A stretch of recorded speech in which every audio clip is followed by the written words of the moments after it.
Takutnya kalau ini nggak apa namanya ngantuk dan lain-lain ya. Jadi kalau on cam kelihatan. Siapa yang pertama kali ikut kelas ini ya? Coba boleh Saya Kak, boleh saya diketik pertama atau kali. oh iya ada yang pertama kali ya? Iya Kak. Oke. Siapa namanya Kak siapa? Fauzia Kak. Kak Fauzia. Terus siapa lagi? Nanti yang Sakinah Kak. Kak Sakinah ya. Nanti kelihatan yang sering ikut apa namanya pertemuan kelas ya. Biasanya suka ada tuh yang sering rutin biasanya yang ikut. Berarti yang baru pertama kali baru 2 orang atau ada lagi? Saya Kak. Kak Tisha. Oke. Kak Herlinda. Oke, Masya Allah, Alhamdulillah ya. Bisa dipertemukan dengan kakak-kakak perempuan hebat ya. Masya Allah, ada berapa orang ya ini? Kak Novi, Kak Novia juga baru pertama kali. Sepertinya ini dipenuhi oleh Gen Z ya. Gen Z mana suaranya Gen Z? Tapi ada juga sih ibu-ibu ya. Kak Anissa Fayar Anggrani. Di mana nih asli orang mana aja? Boleh di komen ya di ini boleh diketik atau secara langsung. Ada asli orang mana aja nih domisilinya? Makassar Kak. Makassar. Kemarin Iya. saya ke Makassar. Masya Allah. Qadarullah ya, nggak ini belum bisa bertemu. Iya Makassarnya Kak. di sebelah mana Kak? Di Jalan Petarani Kak. Dekat ini nggak? Kemarin saya sempat ke apa UIN Alauddin Makassar. Dari situ. Oh, agak jauh Kak Agak dari jauh tempat ya. tinggal. Iya. Iya, terus sempat ke Parepare kemarin tuh sempat ke apa? UIN Universitas Negeri Makassar juga sempat ke sana. Oh, Unim, kalau Unim dekat Oh, Kak dari dekat ya? rumah. Iya, saya dekat situ nginepnya di hotel dekat situ. Oh, di hotel mana Kak? Claro. Iya, pokoknya yang dekat situ ada satu ya kalau nggak salah. Iya. Oh iya Kak. Masya Allah ya baru ini kemarin sempat admin tuh sempat ini ya sempat siapa nih yang daerah Makassar gitu kan harapannya bisa ketemu secara offline gitu tapi kalau Masya Allah. baru tahu sekarang ya. Baru bergabung Iya Kak. baru bergabung ya. Iya kemarin saya hampir kurang lebih selama seminggu di sana 5 hari lah ya 5 hari kalau nggak salah. Masya Allah ya. Jadi kapan ke Makassar lagi Kak? Nanti insya Allah nanti dikabarin kalau ke sana lagi. Iya makanya di grup ini kan saya sering nanya ya ini domisilinya daerah mana gitu kan siapa tahu kalau saya berkunjung gitu kan ke daerah atau keluar pulau Iya atau Kak. ya kita bisa kalau di Makassar tuh kita Anda ya gitu saya juga baru tahu kemarin makanya Iya Kak. ya kita semua gitu bisa bisa bertemu bisa berjumpa secara offline itu kan lebih seru ya lebih Iya Kak. semangatnya lebih kerasa terus bisa lebih dipoknya lebih lama gitu. Gimana menurutnya Kak Makassar? Makassar Masya Allah makanannya juga enak kuliner ya iya kuliner Iya, terus Kak. di sana saya banyaknya seringnya ini sih ngobrol dengan mahasiswa ya Oh iya ya Kak. Qadarullah diundang acara di sana gitu. Kalau saya alumni Unhas Kak, Universitas Hasanuddin. Oh iya Masya Allah ya kalau ke situ belum sempat kemarin. Iya Kak. Iya, Masya Allah, Alhamdulillah. Ya, yang lainnya daerah mana aja nih? Daerah mana yang lainnya? Asli Bandung, di siapa aja nih? Orang Bandung. Saya asli orang Bandung ya kebetulan. Orang Bandung, Kariri orang Bandung ya. Yang lainnya daerah mana aja nih? Boleh diketik. Atau on mic boleh on mic. Ini chatnya di sini ya. Oke, chatnya Bandung nih. Ada yang dari Sukabumi, Bandung, Lombok, Garut Selatan, Bekasi. Oke, teman-teman yang baru gabung boleh di chat ya. Kenapa sih alasannya pengen ikut kelas ini? Lampung, saya pernah ke daerah Lampung waktu itu ikut training di Lampung. Dari Jombang, Jawa Timur, Masya Allah, Jakarta, Medan ya. Oke, Masya Allah. Ya, baik. Alhamdulillah ya teman-teman semua. Pada hari ini, hari Jumat di bulan baru ya, di bulan Mei gitu, kita bisa berjumpa. Alhamdulillah, yang mana mudah-mudahan teman-teman semua dalam keadaan kondisi sehat walafiat ya. Baik secara jiwanya, fisiknya gitu ya. Kemudian finansialnya, rohaninya, semuanya mudah-mudahan Allah berikan kita semangat untuk terus senantiasa belajar ya. Pada hakikatnya sepanjang sepanjang akhir hidup kita sampai nanti kita itu selalu belajar ya, gitu, memperbaiki diri, kemudian berjuang karena apa ya, pertarungan dengan diri sendiri itu seumur hidup ya, gitu. Pertarungan berdamai dengan diri sendiri, kemudian bisa mengelola emosi dan lain sebagainya, mengendalikan diri itu sepanjang akhir hayat gitu ya teman-teman. Ini jelas nggak ya kameranya, apa gelap gitu? Jelas nggak ya kira-kira saya, karena saya pakai laptop ya ini. Jelas Kak. Jelas ya? Apa terlalu dekat nggak ya? Iya. Ya, alhamdulillah ya teman-teman. Pada ya, alhamdulillah. Jadi sebetulnya kelas healing perempuan ini biasanya sering diadakan 2 minggu sekali. Tapi karena qadarullah kemarin saya mengisi acara ya di Makassar, jadi lumayan waktunya untuk bisa menyesuaikan gitu. Tapi harapannya selama vakum kemarin itu sempat dikasih tugas ya terkait menulis jurnal syukur gitu ya. Tapi kalau misalkan teman-teman belum bisa konsisten itu tidak apa-apa ya. Namanya manusia, yang namanya manusia kan tidak sempurna. Tapi di situ kita belajar, karena bukan berarti susah itu tidak bisa. Insya Allah bisa kalau kita latih, apalagi otot syukur ya, itu ada istilahnya myelin ya di situ. Nah, di sini saya insya Allah akan menjelaskan tentang seperti di tema ya gitu, tentang teknik journaling syukur dan bagaimana sih kita bisa pulih dengan rasa syukur itu gitu ya, kayak gitu.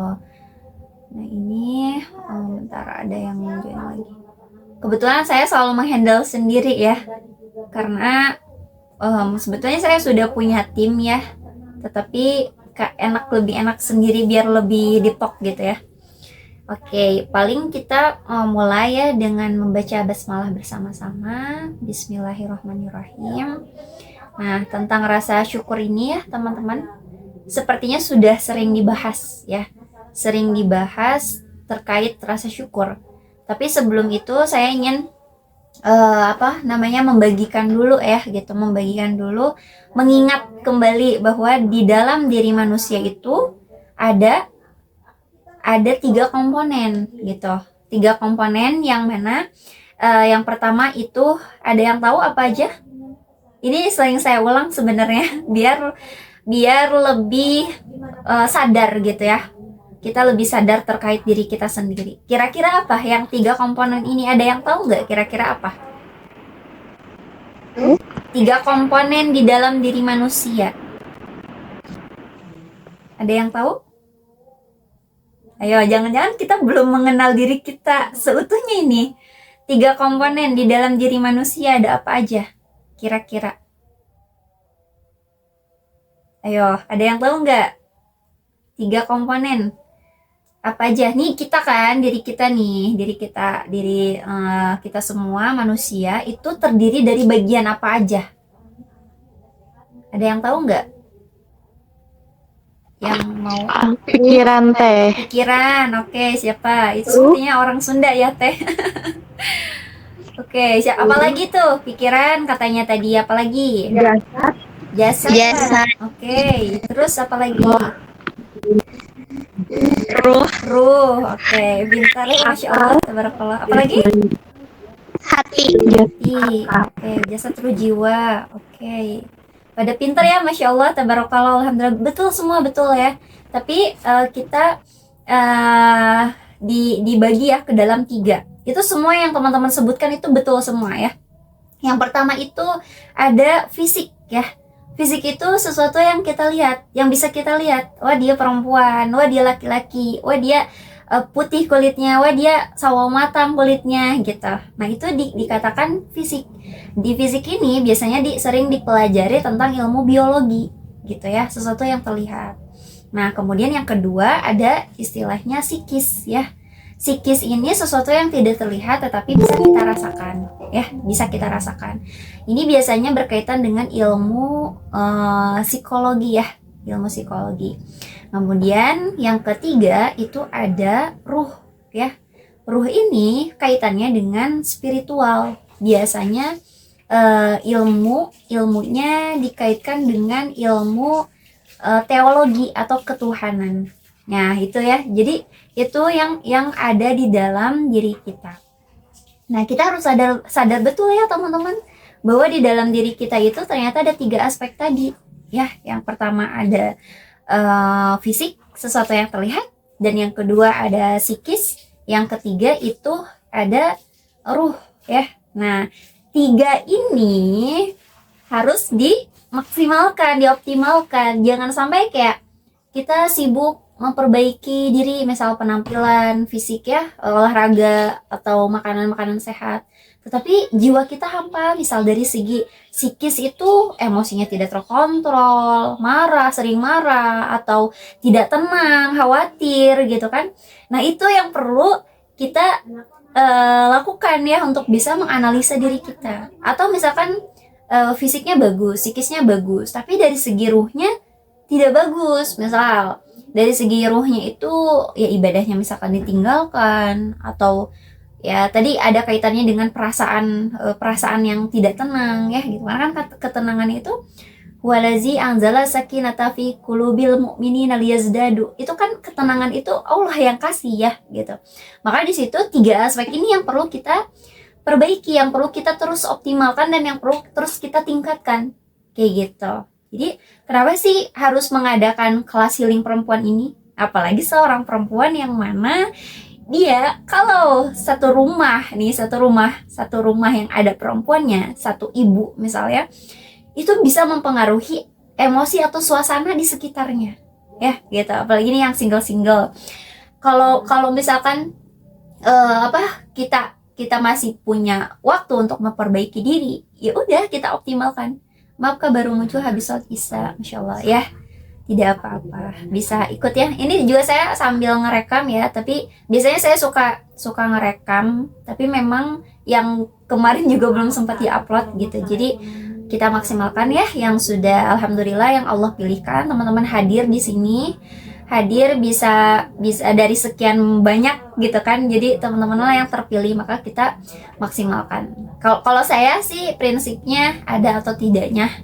Kalau ada atau tidaknya, tidak ada orang gitu ya, itu saya akan selalu melakukan ini gitu, sharing. Karena kan sekarang sudah tidak terbatas ya, bisa diupload nanti gitu di YouTube dan lain-lain. Karena sekecil apapun yang kita bagikan, insya Allah itu sangat berarti dan sangat bermanfaat bagi banyak orang gitu ya, kayak gitu. Oke, boleh bergabung ya. Nah, karena kita baru pembahasan awal sih ya terkait manusia itu. Nah, jadi fisik, psikis, dan roh ini perlu kita optimalkan gitu. Semuanya sangat berkaitan, sangat tidak bisa kita tinggalkan salah satunya. Nah tadi ya, berbicara tentang perempuan, seorang perempuan itu sangat berpengaruh bagi suatu peradaban. Maka di sini tugas kita adalah mengontrol diri kita, memperbaiki diri kita ya seutuhnya gitu, sebisanya. Karena kan ada 3 tahapan dalam belajar itu ya. Teman-teman bisa mencatatnya gitu. 3 tahapan. Ada istilahnya 3 tahapan ini, yaitu yang pertama itu tahu ya. Yang pertama itu tahu. Kita tahu, oh iya, kita harus bisa optimal nih dari segi fisik, psikis, dan ruh gitu ya. Dari segi fisiknya apa yang diperbaiki dan lain-lain, kita tahu semua ilmunya, tapi belum tentu gitu kita mau untuk memperbaikinya. Jadi tahapan yang kedua adalah mau. Setelah kita tahu, itu mau gitu kan. Terus ada tahapan yang ketiga. Orang yang tahu, orang yang mau, belum tentu dia mampu melakukannya. Nah, itu tahapan belajarnya. Ada orang yang tahu, ada orang yang mau, tapi belum tentu dia mampu gitu. Maka di sini teman-teman tidak sekali 2 kali gitu kan bisa langsung magic gitu, bisa langsung menjadi perempuan yang soleha atau menjadi perempuan yang mentalnya bagus dan lain sebagainya. Itu tidak cukup sekali dua kali ya teman-teman, tapi itu butuh terus belajar. Makanya tadi saya awali, belajar kita itu sepanjang akhir hayat, sampai kapanpun. Saya pun sama, ketika saya membagikan materi atau ilmu atau mentransferkan keyakinan, itu saya belajar juga gitu ya. Tidak mungkin saya membagikan sesuatu hal yang apa ya istilahnya, yang saya sendiri tidak mengamalkannya, atau yang saya sendiri tidak tahu itu tuh kemana ujungnya gitu. Makanya saya juga terus senantiasa belajar. Jadi di sini kita hakikatnya belajar, sama-sama belajar ya. Nah itu ya. Jadi tahapannya itu tahu, mau, dan mampu gitu. Tahu, mau, dan mampu. Kita mungkin di sini tahapannya apa? Itu diri kita sendiri yang mengukur ya. Karena kita tidak membandingkan diri kita dengan orang lain, tapi kita belajar dari diri kita yang kemarin, gitu kan? Kayak gitu. Itu ya yang perlu kita sebelum kita ke materi yang sesungguhnya gitu ya. Nah, itu dulu ya. Sejauh ini apakah ada yang ditanyakan atau cukup jelas? Ini ada 30 orang yang bergabung ya. Yang lainnya yang baru bergabung, selamat datang ya. Kita ikut aja ya gitu, langsung gabung aja mengikuti. Insyaallah cukup jelas Kak. Oke, siap. Ada lagi yang mau merespon terkait tadi 3 komponen manusia, itu terdiri dari 3 aspek ya, fisik, psikis, dan roh. Kemudian seorang belajar gitu, yang sedang belajar itu ada tahapannya. Tahapannya itu adalah tahu, mau, dan mampu gitu.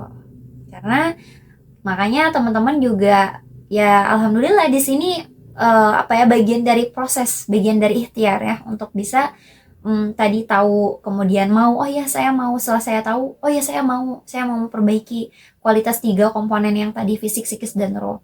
Kemudian saya beriringan ya, setelah dibiasakan itu ya, hingga akhirnya menjadi sebuah karakter, dan itu mampu gitu ya, kayak gitu. Oke. Nah ini tentang melatih otot syukur. Saya ingin bercerita dulu ya teman-teman, bercerita tentang rasa syukur ini gitu. Nah di dalam diri kita ya, di dalam diri kita itu sebetulnya sudah disebutkan tadi ya, ternyata syukur itu bagian dari psikis dan juga ruh gitu. Jadi itu dua yang tidak bisa yang saling berkaitan gitu, yang saling berkaitan ya. Dulu saya alhamdulillah sampai saat ini sering menulis jurnal syukur, dan itu banyak sekali yang saya rasakan, ketenangan, kemudian hal yang bisa keajaiban yang Allah berikan ya, itu tuh sangat banyak sekali teman-teman. Itu saya sampai detik ini hampir 300 hari, 300 kurang itu saya tidak pernah berhenti menuliskan jurnal syukur gitu. Dan itu berpengaruh dengan batin kita, karena kan kadang kita tidak sadar, itu pikiran bawah sadar ya. Nanti saya akan menampilkan slide terkait yang pernah saya buat ya, bentar. PowerPoint-nya ini tentang ini yang sering banget saya bahas, tentang pikiran bawah sadar manusia. Tentang pikiran bawah sadar manusia. Bukan sini. Oke. Di sini teman-teman ada yang pernah nulis jurnal syukur? Boleh di komen atau on mic. Ada yang pernah mencoba atau baru pertama kali mendengar, atau ada yang pernah mendengar? Pernah. Oke. Gimana Kak? Tapi belum konsisten. Oh, belum konsisten. Oke. Pernah Kak? Gimana rasanya setelah menulis jurnal syukur itu? Ada yang belum pernah ya?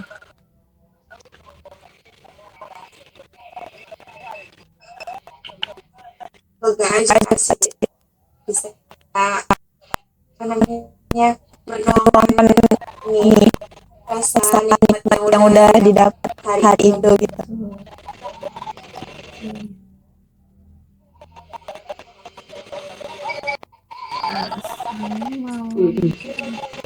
kalau yang lainnya gimana nih?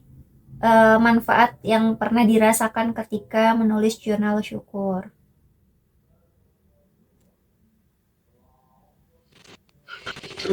Setelah menulis jurnal bersyukur, kayaknya nikmatnya bertambah. Masya Allah. Itu janji Allah ya. Oke. Terus yang lainnya?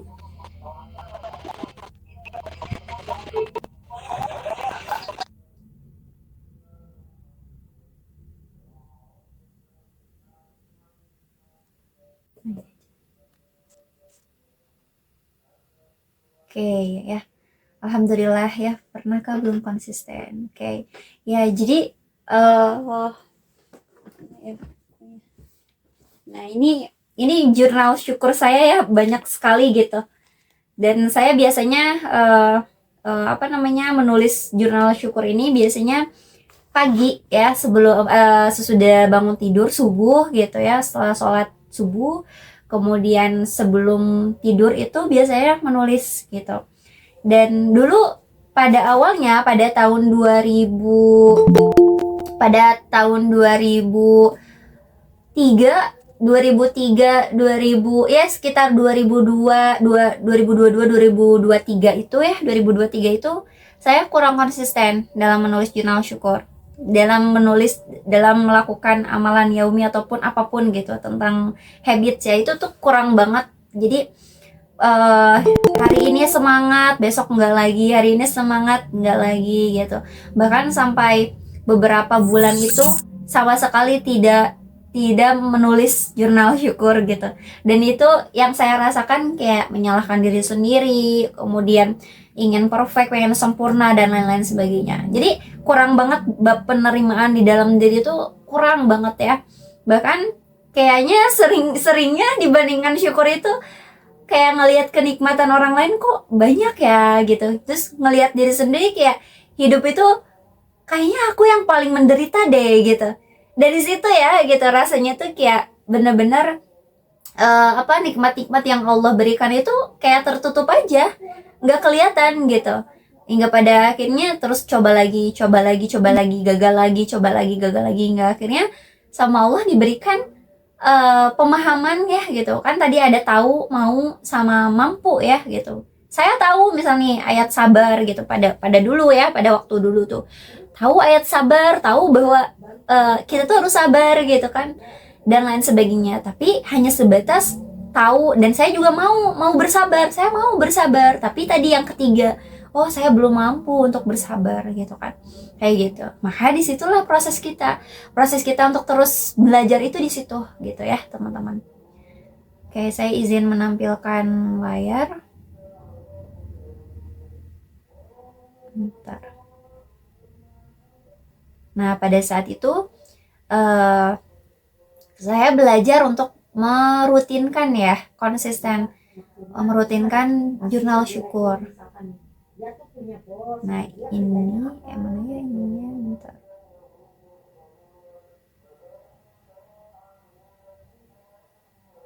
Oke.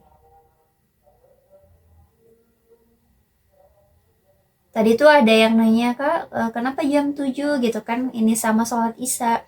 Karena kan sebenarnya di Indonesia tuh ada ini ya, waktu Indonesia Barat, Indonesia Tengah, Timur gitu. Jadi ini apa namanya? Kasihan kalau yang lain takut kemalaman. Tuh.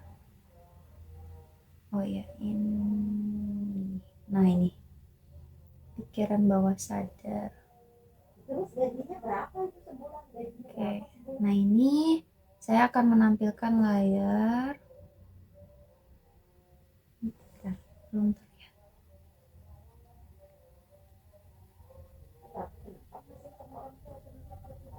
Nah, ini. Oke, share. Udah terlihat belum?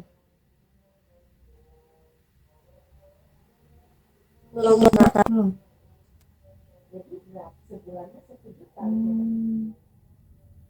Udah belum? Sudah terlihat kah?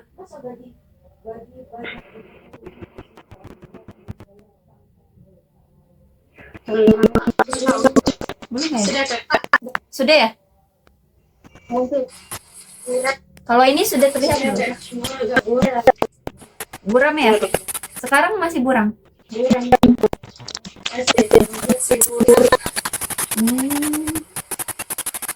Kayaknya loading deh.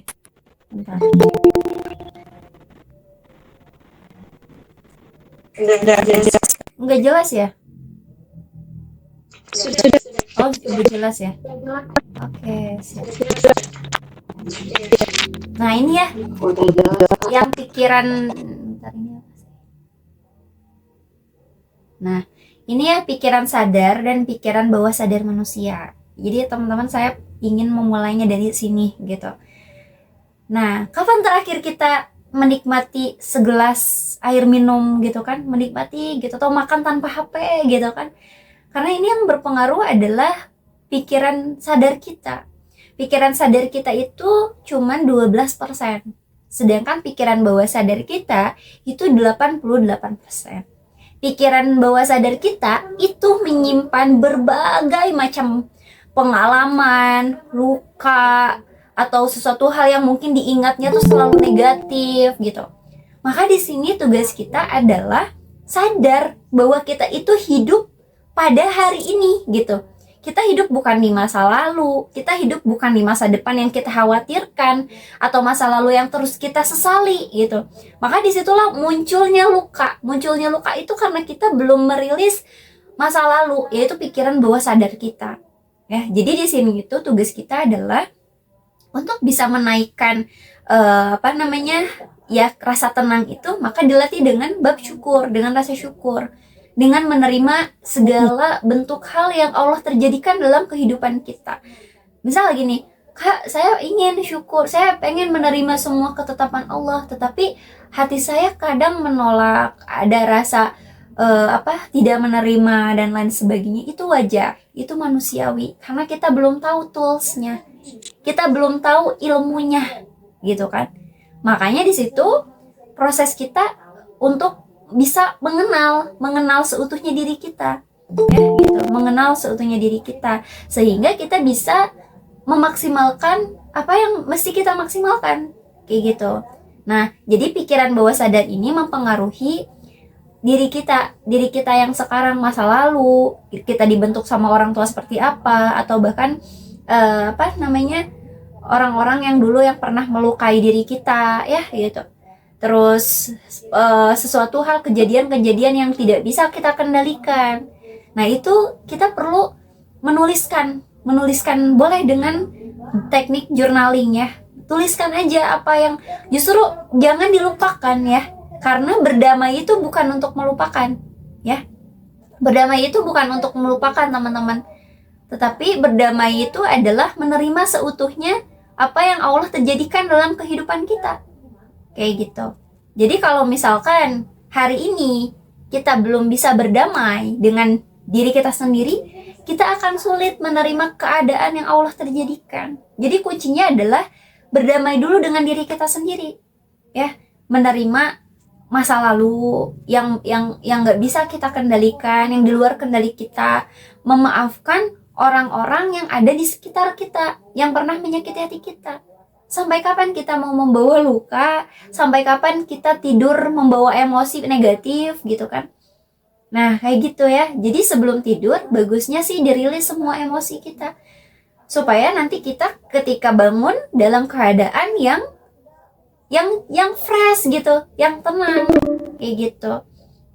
Nah, ini ya 88%. Teman-teman yang hadir pada saat ini, itu pikiran sadarnya cuma 12%. Mungkin pikirannya kemana-mana gitu pada saat ini, belum ngerjain itu, ini, dan lain-lain. Maka di sini, yuk kita sadar bahwa saat ini gitu, kita sedang berada di kelas healing gitu ya, kelas healing perempuan ini. Kalau saya tidak akan perlu banyak teori ya gitu, karena kalau saya pribadi orangnya itu, saya tahu ilmu, saya pengen mengaplikasikan. Jadi kayak ilmunya ya bisa dibilang ya ilahiyah, ilmiah, sama praktis. Jadi bisa diaplikasikan langsung dalam kehidupan kita sehari-hari. Kayak gitu ya teman-teman. Nah ini, nah orang biasanya kadang kan gak refleks ya, biasanya refleks orang tuh. ngikut-ngikut gitu kan, karena sudah menjadi kebiasaan. Maka kita perlu disadarkan kembali, sadar bahwa oh ya, saya lagi makan, menikmati makan itu rasanya seperti apa, manis, pedas. Itu kapan gitu terakhir kali kita menikmati makan tanpa HP gitu ya, tanpa scroll, tanpa handphone, itu kapan gitu. Nah, ketika dalam kondisi sadar itu sebetulnya ketika kita menulis ya, menulis jurnal syukur yang kita tulis gitu, itu tuh melatih mindfulness kita, melatih kesadaran kita buat oh ya, misal nih nulis, misalkan nulis sebelum tidur itu, ya Allah, alhamdulillah saya diberikan penglihatan yang jelas gitu ya, warna, bisa membedakan warna, membedakan huruf. Kapan terakhir kita bersyukur seperti itu? Hal-hal yang detail, hal-hal yang itu tuh kecil tetapi ternyata efeknya besar bagi kehidupan kita. Karena teman-teman ya gitu, di dunia ini ternyata nggak ada kejadian buruk itu. Allah itu tidak pernah memberikan takdir yang buruk ke dalam kehidupan kita. Hanya saja kacamata kitanya yang kurang dalam memahami kejadian yang Allah terjadikan gitu. Kayak gitu ya, gitu. Jadi teman-teman, ketika kita belajar sadar akan pemberian Allah di dalam kehidupan kita, itu kita bakalan merasakan nikmat yang sulit untuk kita jelaskan gitu. Dan saya saya ingin membagikan itu kepada banyak perempuan, karena rasanya itu nikmat, karena saya berada di posisi dimana saya pernah protes kepada Allah terkait takdir yang tidak saya sukai gitu ya, takdir yang rasanya saya benci, dan saya protes kepada Allah, ya Allah, kenapa engkau memberikan takdir ini dan lain-lain, hingga pada akhirnya Allah perjalankan, Allah bimbing, Allah kasih petunjuk. Disitulah saya menemukan hikmah, disitulah saya menemukan kesadaran, dan disitulah saya ingin gitu kan membagikannya kepada banyak orang. Dan teman-teman, itu perlu dilatih. Makanya kalau saya ngisi kelas itu nggak cukup sekali ya gitu, tapi berkali-kali, karena saya pun begitu. Ketika saya belajar kepada satu kelas atau misalkan kepada forum dan lain sebagainya, itu nggak cukup sekali, itu perlu yang namanya berkelanjutan, kayak gitu ya, kayak gitu teman-teman. Nah ini jadi yang perlu kita sadari ini ya, 88% itu pikiran bawah sadar manusia, sedangkan kesadaran pikiran sadar itu cuma 12%. Maka di sini kita perlu yang namanya kekritisan ya, critical area di sini nih. Ini perlu ditingkatkan, critical area ini perlu ditingkatkan. Caranya dengan apa? Dengan menulis jurnal syukur, dengan diskusi, dengan terus mengambil pembelajaran setiap harinya. Pembelajaran itu bisa ditulis, bisa didiskusikan dengan teman, dengan keluarga, dengan anak, dengan pasangan, dengan siapapun. Karena hakikatnya semuanya ada pembelajaran ya. Jangan sampai kita yang didapatkan seharian itu cuma lelahnya aja, cuma capeknya aja, cuma ngeluhnya aja misalkan ya. Jangan sampai itunya aja gitu. Tetapi usahakan kita belajar apa hal baik yang saya dapatkan hari ini gitu kan. Karena pasti ada sesuatu hal yang baik yang pasti pada akhirnya itu tuh membuat kita semakin terus bertumbuh ya gitu. Bisa jadi kejadiannya sama gitu kan, antara manusia A dan manusia B gitu kan, makhluk A makhluk B, tetapi ya pembelajaran yang didapatkan pasti beda ya, nggak mungkin sama. Ada orang yang ya udahlah, itu kan kejadiannya udah berlalu, biarin aja. Nah itu siapa tahu nanti ke-trigger lagi di masa depan ya, di masa depan ya memang peristiwanya sudah terjadi, tetapi kan perasaannya itu loh yang masih terbawa, yang nanti kalau misalnya ke-trigger lagi di masa depan itu ada gitu kan, nanti ke-trigger lagi, berulang lagi polanya, resonansi itu muncul, resonansi sesuatu yang berulang. Kenapa ujian kita misalkan di situ terus babnya gitu kan, di babnya tentang itu terus, karena apa? Karena belum lulus gitu dari ujian tersebut. Maka tugas kita bukan untuk melupakan, bukan untuk menimbun itu semua, tetapi ayo kita gali lagi luka-luka masa lalu yang dulu, terus kita rilis bareng. Dengan cara apa? Bisa dengan teknik journaling gitu ya, atau dengan membayangkan kejadiannya dan mengatakan kepada diri kita bahwa ya Allah, ya kepada Allah gitu ya, bahwa ya Allah, saya ridho, saya ikhlas, saya menerima, memilih, mengakui gitu ya, mengakui bahwa itu di luar kendali saya, mengakui bahwa itu semua adalah kehendakmu ya Rob gitu. Karena kayak daun itu jatuh itu atas izin Allah. Siapa yang menggerakkan angin gitu kan? Siapa yang menghadirkan orang-orang yang menyakiti kita? Siapa gitu? Itu Allah gitu. Itu ada peran Allahnya di situ gitu. Maka di situ kita minta petunjuk sama Allah. Ya Allah, saya ridho, saya ikhlas, saya menerima semua kehendak-Mu, ketetapan-Mu ya Allah. Tapi ya Allah gitu. Boleh mengadu rasa sakit? Boleh. Ya Allah, saya sakit, saya marah karena ini, karena si fulan, karena ini kayak gini. Boleh dijelasin ke Allah seperti mengadu saja gitu. Tetapi jangan tanya kenapa. Kalau kita tanya kenapa, kita belum ridho. Ya Allah, kenapa harus aku gitu? Kenapa harus saya ya Allah gitu? Nah, itu perkataan yang ya sesungguhnya Allah tuh tahu gitu kapasitas kamu. Allah itu tahu kamu tuh mampu gitu. Allah tuh tahu. Maka di situ jangan tanya kenapa, tapi ya Allah mampukan saya dalam menghadapi ujian ini, mampukan saya dalam meraih cita-cita saya, mampukan saya dalam mengurus misalkan anak-anak bagi yang sudah berumah tangga, atau misalkan mampukan saya dalam mengelola emosi, mampukan saya dalam berkarya, pahamkan saya dalam mencari ilmu-Mu ya Allah gitu. Karena hakikatnya Allah yang memudahkan teman-teman gitu kan. Saya juga Allah yang memudahkan lisan saya menyampaikan kayak gitu ya. Jadi di situ tuh kita perlu melatih yang namanya bab syukur untuk melatih kesadaran kita, supaya ketika kita semakin sadar ya, hakikatnya nanti sama Allah tuh diberikan nikmat yang banyak gitu dalam kehidupan kita kayak gitu. Oke. Oh, ini tuh tanpa saya ini bisa ini ya, emang nggak nih? Oke. Nah itu ya teman-teman. Oke, sejauh ini ada yang mau ditanyakan dulu nggak? Kalau saya sih nggak mau banyak teori ya, karena kalau di teori tuh banyak kalau mau di internet dicari di YouTube dan lain sebagainya. Tapi saya pengen memastikan gitu, karena saya terbatas ya, maksudnya saya nggak bisa memantau teman-teman juga gitu. Hanya Allah yang tahu gitu kan, teman-teman kesehariannya seperti apa, mengaplikasikan dan lain sebagainya. Tapi di sini saya pengen memastikan ilmu yang saya sampaikan itu bisa teman-teman praktekkan secara langsung. Tidak yang berat-berat gitu. Cukup dengan menuliskan jurnal syukur ya, menuliskan seharian itu apa yang didapatkan gitu.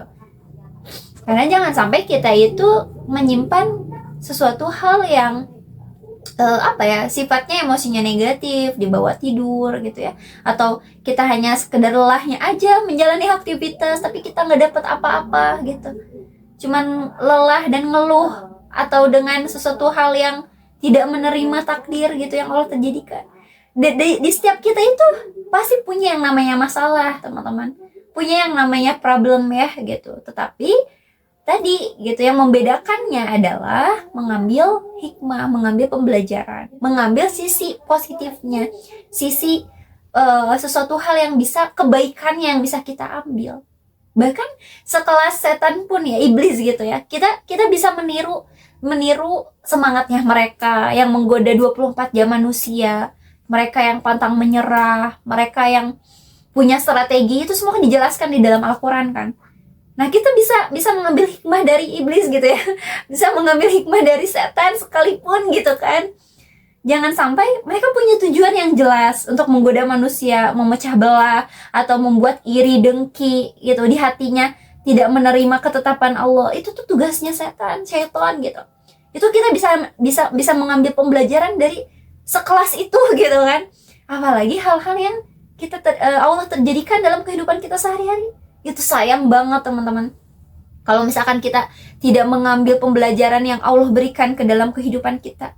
Sekalipun diri kita ya, kita ini kan makhluk ya gitu, sama Allah diberikan tadi penglihatan ya, betul tadi teman-teman yang ngejawab, pikiran, hati, itu semua perlu kita fungsikan gitu untuk bisa melihat dengan kacamata iman gitu, dengan kacamata diri kita. Karena ada orang yang buta gitu ya, mohon maaf, ada orang yang buta tapi dia bisa melihat dengan hatinya.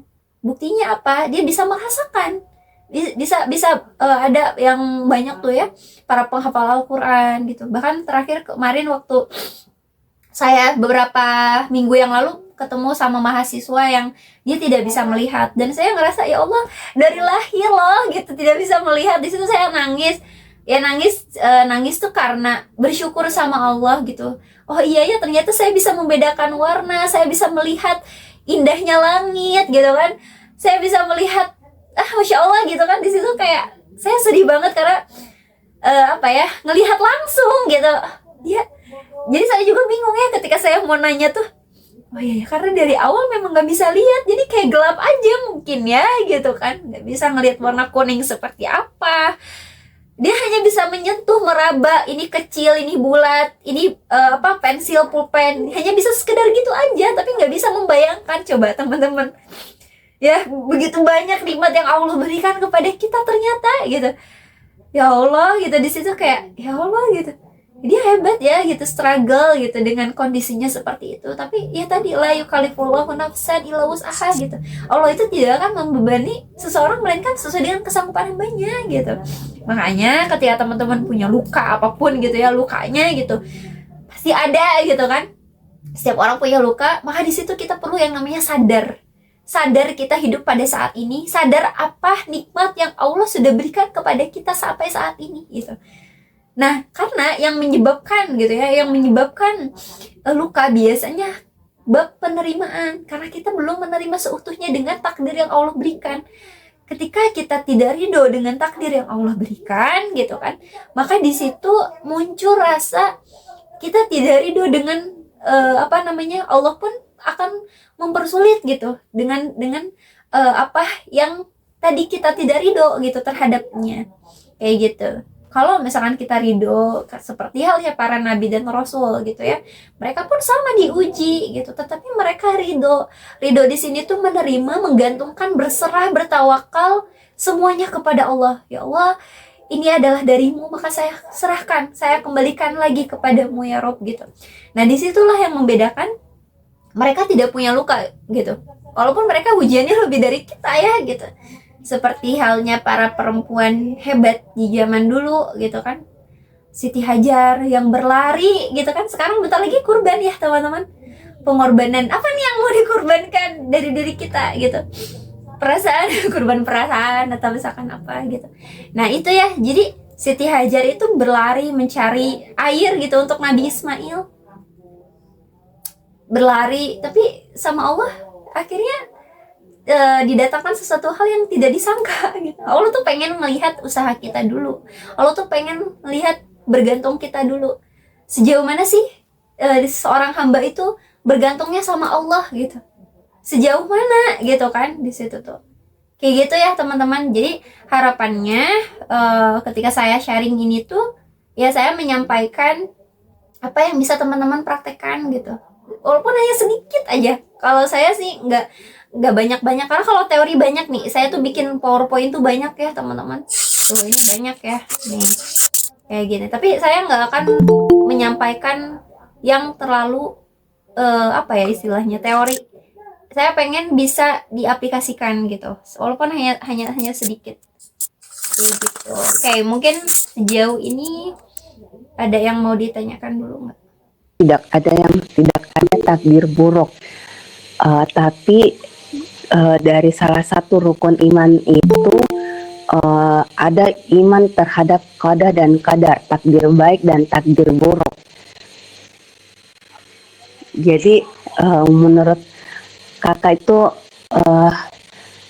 qadar itu yang takdir buruk itu sebenarnya ada atau tidak ada, atau bagaimana mungkin persepsi manusia itu mengartikan itu yang namanya takdir baik dan takdir buruk, Kak. Iya. Iya, jazakillah khair, Kak.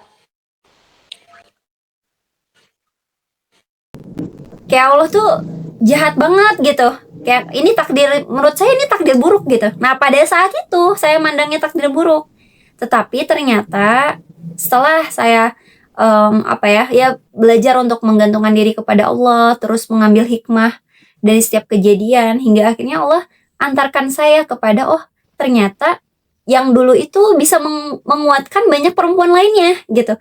Jadi orang lain mendengarkan mendengarkan orang lain dalam bercerita atau ikut konsultasi dan lain sebagainya, itu saya bisa merasakan. Karena dulu saya pernah ada di posisi itu gitu loh.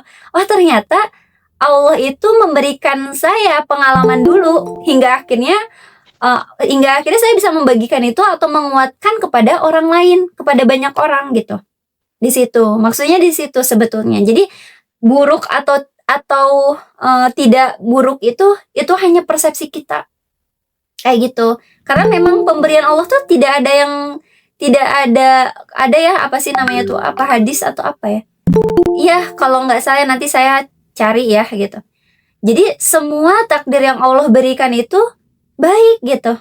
Kebaikan di dalamnya tuh ada kebaikan, bukan melulu kemudahan ya, karena kan di dalam ayat pun Allah itu memberikan kita kan dibalik kesulitan disertai kemudahan di situ ya, dibersamai kemudahan gitu.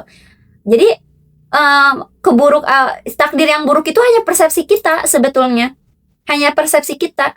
Karena segala yang terjadi di dunia ini tuh tidak terlepas dari campur tangannya Allah. Sekalipun itu orang lain yang menyakiti hati kita. Siapa yang menggenggam hati dia? Siapa yang menggerakkan dia? Siapa yang punya jasad dia, yang punya ruh dia, yang itu kan Allah gitu. Kayak gitu. Jadi sebenarnya memang tidak ada takdir buruk gitu. Hanya saja kita belum sampai, kacamata kitanya belum sampai untuk bisa melihat apa nih kebaikan di dalamnya gitu. Maksud kalau kita mungkin menganggapnya pada saat itu takdir buruk karena itu belum kita dapetin nih apa hikmahnya. Tetapi nanti setelah kita dapetin, insya Allah pahamkan, kita tidak menganggap itu sebuah takdir buruk lagi gitu. Tetapi takdir yang takdir yang Allah berikan kepada kita, oh itu ternyata ada kebaikan di dalamnya gitu. Sekalipun menurut kita itu buruk. Kayak gitu Kak. Jadi sebenarnya itu tergantung persepsi kita. Ini kayaknya takdirnya buruk deh. Padahal ya Allah tidak memberikan keburukan gitu, istilahnya kayak gitu loh. Takdir itu memang ada dalam genggaman Allah, tetapi maksud Allah itu bukan untuk menyulitkan kita, bukan gitu. Bukan untuk memberikan kita keburukan gitu, bukan. Justru setiap pemberian yang Allah berikan itu adalah kebaikan. Hanya saja tadi kacamata kitanya belum sampai. Kayak gitu Kak Fauzia. Semoga tidak puas ya, bisa mencari lagi nanti. Iya.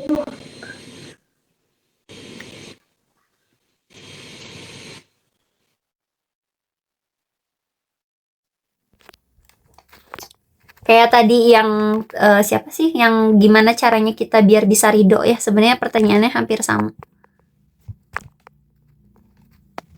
Hampir sama kayak tadi ya, dengan terus dilatih, libatkan Allah setiap saat dan mengambil hikmah itu. Kayak gitu. Intinya kegiatan kita sehari-hari itu diambil ya, aktivitas apa aja nih, sesuatu hal pembelajaran yang baiknya gitu. Kayak gitu. Nah ini bisa didiskusikan dengan orang yang ada di sekitar kita gitu Kak. Kayak gitu. Agar ketika kita dapat musibah atau ujian, hati kita tuh cepat bilang, oh ini ujian dari Allah, biar kita cepat merasa menerima. Ya kayak gitu. Jadi kayak contohnya nih, kita tiap kali nonton berita, latih aja kita apa yang bisa kita ambil dari berita tersebut. Kayak contohnya kemarin saya pernah dengar, kemarin itu ada orang yang kecelakaan kereta api itu kan. Nah katanya dia itu mau naik kereta itu yang belakang, tapi qadarullahnya tuh dia mau sholat dulu gitu. Terus dia nggak jadi ke kereta itu, padahal dia tuh mau naik kereta itu. Dan apa yang bisa kita ambil hikmahnya gitu ya, ternyata ternyata ya itu bisa jadi penolong kita gitu kan, salah satunya, walaupun ya hakikatnya itu semua udah jadi takdir Allah ya. Terus banyak juga cerita-cerita yang lain gitu kan, yang selamat dan lain-lain gitu. Nah terus oh iya, kematian itu dekat ya gitu dengan kita gitu. Oh berarti dimanapun kita berada, kita tuh perlu ya namanya melibatkan Allah, meluruskan niat. Nah itu kan hikmah ya Kak gitu. Jadi setiap apa yang kita lihat, apapun gitu apapun itu yang teman-teman lihat, coba di konektivitasin ke Allah gitu. Konektivitas tuh kayak kebaikan apa yang bisa kita ambil gitu dari dari sesuatu yang kita lihat itu gitu. Dan itu apa hubungannya dengan apa yang Allah terjadikan kayak gitu ya. Itu perlu dilatih sih Kak kayak gitu. Nanti insya Allah kita tuh bakalan ini karena sering direpetisikan, sering diulang kayak gitu. Nanti kita bakalan ini bertahan dalam menghadapi semua yang Allah terjadikan. Udah cukup kayaknya ya. Tapi ini kasihan sih. Saya yang pernah kemarin konsultasi, oh iya Kak Suci ya, yang udah saya rutinin juga Kak, yang Kak sarankan, cuma kadang ada saya sedih kembali. Nggak apa-apa Kak, yang namanya sedih kan manusiawi ya, manusiawi gitu. Kalau kita bahagia terus, ya kalau kita bahagia terus kita nggak akan ngerasain yang namanya, kalau kita nggak ngerasain sedih, kita nggak akan ngerasain yang namanya bahagia itu seperti apa. Tapi ini sedih terus, nah jangan sampai terus-terusan kalau mau sedih gitu. Jadi ya kalau mau sedih ya secukupnya aja sedih gitu. Ini kok nggak ngecas sih?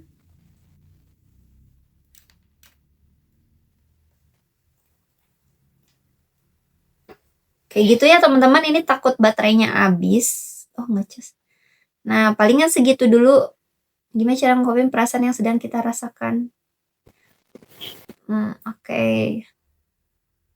Kak Suci ngerutinin apa kalau boleh tahu Kak? Rutinin yang dilakukannya apa yang dirutinkan?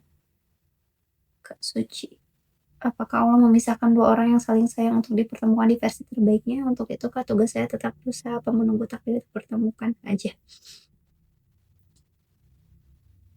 Cara mengungkapin perasaan yang sedang kita rasakan. Ini tuh biasanya orang yang sulit untuk mengungkapkan perasaan itu kadang mungkin ya di masa lalunya, masa kecilnya itu kurang untuk ditanya perasaan ya gitu. Jadi kayak diabaikan, karena saya pernah ada klien dia tuh konsultasi, dia tuh intinya sama mamahnya tuh nggak boleh disuruh nangis gitu. Jadi kalau nangis itu jelek gitu, kebiasaannya tuh buruk. Maksudnya padahal kan nangis itu manusiawi ya gitu, sehingga dia tuh ketika dewasanya memendam perasaan gitu.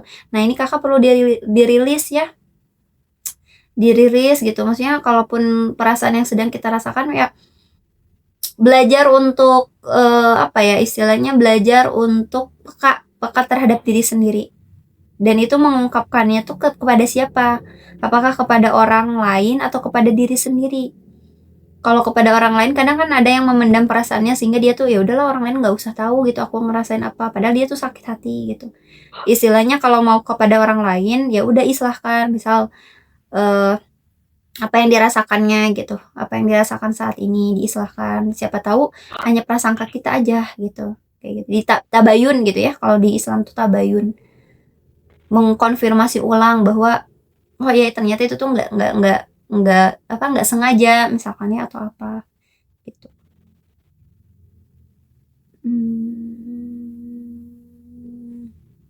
Apakah Allah memisahkan dua orang yang saling sayang untuk dipertemukan? Oh iya, memisahkannya dalam bentuk apa Kak?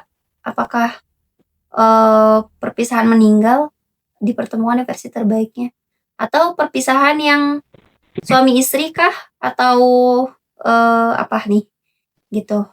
Memisahkannya tuh dalam apanya dulu nih? Terus berusaha menunggu takdir dipertemukan aja, atau misalkan saling suka. Kalau saling suka sih, kalau karena saya juga manusiawi ya pernah menyukai gitu lawan jenis gitu, tapi di situ apa ya istilahnya ya, kalau misalkan tidak halal ya Allah pisahkan, itu bagus gitu, perlu disyukuri Kak. Tapi kalau misalkan kalian ya misalkan saling suka ya kenapa nggak melanjutkan ke jenjang pernikahan aja gitu. Atau misalkan gini, istilahnya kan jodoh itu sudah Allah atur ya gitu. Nah jadi kalau misalkan ada perasaan-perasaan itu diterima gitu ya, bahwa oh ya saya suka dan lain sebagainya, tapi kita juga perlu kekritisan. Makanya tadi area critical thinkingnya gitu dibangun lagi. Oh tapi ya ini kan bisa jadi Allah tuh tidak ridho terhadap hubungan ini gitu ya gitu. Atau bisa jadi Allah menjauhkan dia itu karena banyak kebaikan di dalamnya. Mungkin Allah tuh tidak mau cemburu gitu ya, tidak mau diduakan dan lain sebagainya kayak gitu. Dan saya tetap berusaha menunggu takdir dipertemukan aja. Berusaha itu dalam rangka apa dulu gitu. Kalau kita berusaha, karena kan gini ya, Kalau misalkan Kak Fadila udah nikah belum atau gimana? Putus kah? Saling suka udah 7 tahun Kak?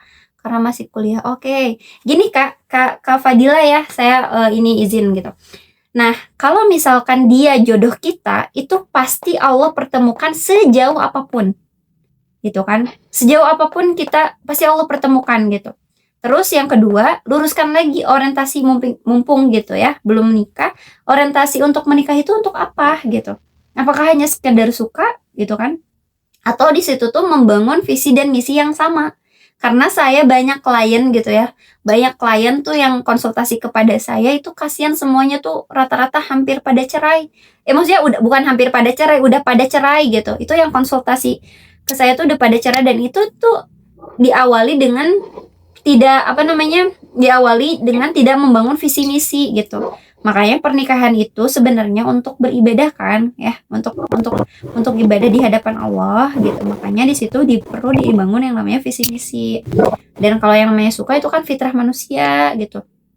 Diakui aja sukanya. Terus Kak Fadila juga kalau misalkan mau mau menunggu, bukan menunggu dia gitu, tetapi memantaskan diri di hadapan Allah gitu. Insya Allah ketika kakak memantaskan diri di hadapan Allah, jadi kakak waktunya energi kakak nih yang saat ini, yang banyak itu gitu, energi anak muda, itu bisa dialirkan ke yang lain gitu. Jadi galaunya itu energinya itu tidak habis kepada lawan jenis gitu. Kalau yang saya rasakan gitu ya, karena itu mengganggu banget kalau menurut saya, mengganggu banget meraih cita-cita kita gitu. Tapi bukan berarti Allah memisahkan yang benar-benar nggak jodoh kan Kak. Bukan berarti walau alam, karena kan sebenarnya jodoh itu kan Allah yang mengatur ya. Jadi kita kembalikan semua kepada Allah dan yakin gitu bahwa jodoh itu sudah sama Allah diatur walaupun bukan dia gitu. Maksudnya di sini tuh mungkin ada rasa kemelekatan, bisa jadi gitu ya, kemelekatan yang ada di dalam diri. Karena gini Kak Fadila, saya pernah ada kasus ya. Dia itu hampir menikah ya. Kasusnya tuh dia hampir menikah itu dia tuh gini ya, laki-lakinya calonnya itu meninggal gitu karena penyakit ya pada saat itu. Terus gitu dia tuh yang tadinya dia berprestasi, yang tadinya dia tuh kan dia sampai ke ini kuliahnya di Turki ya, sampai di Turki gitu, sampai-sampai sampai-sampai dia ngerasa nggak hidup gitu. Maksudnya kayak semua harapan cita-citanya tuh udah mati gitu. Nah itu yang dikhawatirkan tuh. Jadi nggak boleh kita tuh bergantung kepada makhluk, karena bisa jadi makhluk itu Allah ambil gitu Kak. Kalau nggak diambil dengan perpisahan, bisa diambil dengan kematian gitu. Nah itu sangat-sangat sakit hati banget. Jadi dia ngerasa nggak bermakna lagi. Karena apa? Karena yang menggantungkan kepada makhluk gitu. Maka sedikit demi sedikit ya sama Allah tuh kalau ya dipisahkan gitu. Makanya Kak Fadila sama Allah sekarang sedang dididik gitu untuk bisa menggantungkan seluruhnya kepada Allah gitu, bahwa di situ tuh ada peran Allahnya kayak gitu. Karena kita nggak bisa Kak bergantung sama orang gitu, itu bahkan itu sekelas yang belum ada ikatannya gitu. Khawatirnya seperti itu gitu. Jadi nanti kita kebergantungan kepada selain Allah itu menyakitkan banget Kak gitu. Jadi sekarang Kakak didik aja dengan sibukan dengan memperbaiki diri, memataskan diri di hadapan Allah, kemudian berkarya gitu, energi Kakak banyak, dan menjadi orang yang bermanfaat dulu gitu, seperti itu Kak. Kayak gitu ya Kak, semangat. Jadi nggak apa-apa kalau ada perasaan suka, karena itu wajar, manusiawi. Cuman yang dikhawatirkan itu adalah itu gitu, terusan energinya disimpan di situ, karena padahal sayang energi Kakak banyak gitu, bisa dipakai yang lain gitu. Kayak gitu ya. Jadi untuk saat ini kalau saran saya, sibukkan dengan hal yang positif, kejar karya, kejar cita-cita, ingat orang tua yang sudah menguliakan Kakak, dan juga bangun sesuatu hal yang itu tuh bisa bermanfaat bagi banyak orang. Kayak gitu. Bangun ya, mau itu berprestasi, ikut lomba, apapun itu gitu kan. Energinya biar tidak habis ke situ gitu Kak. Karena insya Allah jodoh itu tidak akan tertukar ya. Kayak gitu. Oke. Udah ya, kayaknya semuanya meneruskan apa yang coba permasalahannya, terus mencoba untuk hadapi dan ikhlaskan Kak. Oke. Kak Suci pernah ikut konsultasi secara apa? Teks kah atau telepon kah? atau video call. Saya lupa lagi kasusnya apa ya, lupa lagi. Mohon maaf ya, karena memang banyak sekali yang konsultasi itu. Saling suka, udah semuanya ya. Ya Kak Suci paling nanti bisa chat saya lagi ya. Oke, kayak gitu ya teman-teman. Masya Allah, tabarakallah, ini udah sejam lebih. Oke, mungkin cukup sekian ya. Nanti kita akan adakan lagi. Harapan saya teman-teman bisa mempraktekkan apa yang didapatkan hari ini, dan sedikit demi sedikit bisa ya setidaknya ada perubahan gitu, walaupun hanya sedikit kayak gitu. Maaf ya kalau saya bawel, dan mohon maaf kalau misalkan ada kata-kata saya yang mungkin kurang berkenan gitu ya di hadapan teman-teman semua gitu. Dan karena saya pribadi ya manusia biasa yang pasti ya ada salahnya juga gitu. Jadi mohon diislahkan, mohon dimaafkan. Mungkin itu ya teman-teman untuk malam hari ini. Saya tutup dengan kita sama-sama tutup dengan membaca istighfar bersama-sama.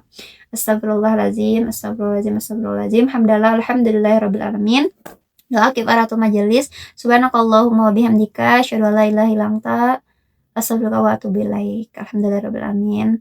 Assalamualaikum warahmatullahi wabarakatuh. Selamat beristirahat. Jangan lupa menulis jurnal syukurnya, walaupun hanya 3 ya, teman-teman. Oke, silakan bisa meninggalkan ruangan.